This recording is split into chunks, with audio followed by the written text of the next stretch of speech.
আমাদের আশেপাশে এমন কিছু মানুষ আছে, দেখবেন তারা অন্যের ভালো সংবাদে, অন্যের সুখের সংবাদে, অন্যের কোনো অনুষ্ঠানে বা তাদের কোনো আনন্দে খুশি হতে পারে না, বরং অন্যের আনন্দ দেখলে, খুশি দেখলে তারা কষ্ট পায়। আর এই কষ্টটা তারা কিভাবে প্রকাশ করে? তারা কোনো অনুষ্ঠানে গেলে বা কোনো ভালো কিছু দেখলে, কারো আনন্দ দেখলে তারা একটা নেগেটিভ কমেন্ট ছুড়ে দেয়। ধরুন কারো বিয়েতে গেল, গিয়ে কমেন্ট করে ফেলবে, বউটা তো অনেক কালো, ছেলের সঙ্গে একদম মানাচ্ছে না, আমাদের ছেলেটা কি ফর্সা? অথবা ধরুন বউটা দেখতে খুবই ফর্সা, তখন এভাবে মন্তব্য করবে, মনে হয় মেকআপ করেছে, এত ফর্সা তো হওয়ার কথা নয়, মেকআপ সুন্দরী। অথবা ধরুন মেয়েটি মেকআপও করলো না, মেয়েটি খুবই ফর্সা, তখন বলবে, মেয়েটা একটু বেশি ফর্সা, কেমন কেমন যেন লাগে, বিদেশি বিদেশি, ভালো লাগে না।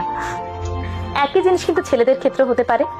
ছেলেটা না অনেক খাটো, ছেলেটা চাকরি বেশি ভালো না, ছেলেটা লেখাপড়ায় বেশি ভালো না, কিংবা ছেলেটা অনেক কালো। দুটো পরিবার এক হলো বা একটা বিয়ের অনুষ্ঠানে যে একটা আনন্দ, সেই মানুষের আনন্দটা তারা পছন্দ করে না বা সহ্য করতে পারে না। একইভাবে ধরুন কেউ এসএসসি পরীক্ষায় ভালো ফলাফল করলো, সেখানে গিয়ে এসব মানুষ মন্তব্য করবে, এসএসসি পরীক্ষায় ভালো ফলাফল করেছো ঠিক আছে, কিন্তু সামনে আবার এইচএসসি আছে, এসএসসি তো অনেক সহজ একটি পরীক্ষা, সবাই এ প্লাস পায়, সামনে কিন্তু এইচএসসি পরীক্ষা আছে, দেখা যাবে সেই পরীক্ষায় কি করো।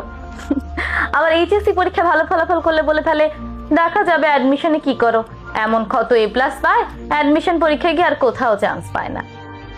আবার ধরুন কারো তার বাবা মায়ের সাথে খুব ফ্রেন্ডলি সম্পর্ক, খুব ভালো সম্পর্ক, সেখানে গিয়ে মন্তব্য করে ফেলবে, বাবা মা কেমন হয়েছে দেখুন, সন্তানকে ঠিকমতো শাসন করতে পারে না।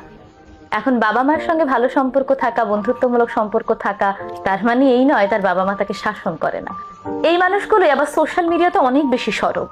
ধরুন কারো আনন্দের কোনো ভিডিও তারা দেখলো, কারো কোনো আনন্দের মুহূর্ত ফেসবুকে শেয়ার করলো ভিডিও করে, তারা সেই ভিডিওতে গিয়ে অবশ্যই নেগেটিভ কমেন্ট করবে, নানা ধরনের বিরূপ মন্তব্য করে তারা তাদের ফ্রাস্ট্রেশন সেখানে ঝাড়ার চেষ্টা করবে। এই ধরনের মানুষগুলো যে এই কাণ্ডগুলো করে, এগুলো কেন করে জানেন? কারণ তারা তাদের ব্যক্তিগত জীবনে সুখী না। তারা যে তাদের ব্যক্তিগত জীবনে সুখী হতে পারছে না, এই ফ্রাস্ট্রেশনটা তারা অন্য মানুষের ভিডিওতে এসে প্রকাশ করে বা অন্য মানুষের জীবনে গিয়ে বিরূপ মন্তব্য করার মাধ্যমে প্রকাশ করে। তারা নিজেরা সুখী না দেখে অন্যের সুখ সহ্য করতে পারে না।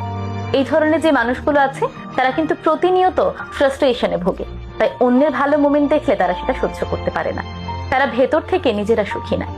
আর যেই মানুষগুলো অন্যের সুখ দেখলে সুখী হয়, তারা মূলত ভেতর থেকে নিজেরাও সুখী মানুষ।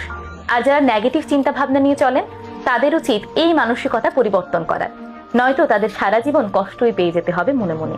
কারণ আপনি সুখী না তার মানে এই নয় পৃথিবীর বাকিরা সুখী না। পৃথিবীতে মানুষ অনেক ছোট ছোট জিনিস পেয়েও খুশি হয়। পৃথিবীতে এমন অনেক মানুষ আছে যারা ছোট্ট ছোট্ট ইভেন্টে খুশি হয়, নিজের পরিবারকে নিয়ে সুখী, নিজের প্রিয় মানুষকে নিয়ে সুখী। যারা অন্যের সুখ দেখে সুখী হতে পারেন না, তাদের উচিত এই জিনিসটি বর্জন করা, বরং অন্যের সুখে সুখী হওয়ার চেষ্টা করা। তাহলেই দেখবেন আপনার জীবনে কষ্ট থাকলেও অন্যের সুখ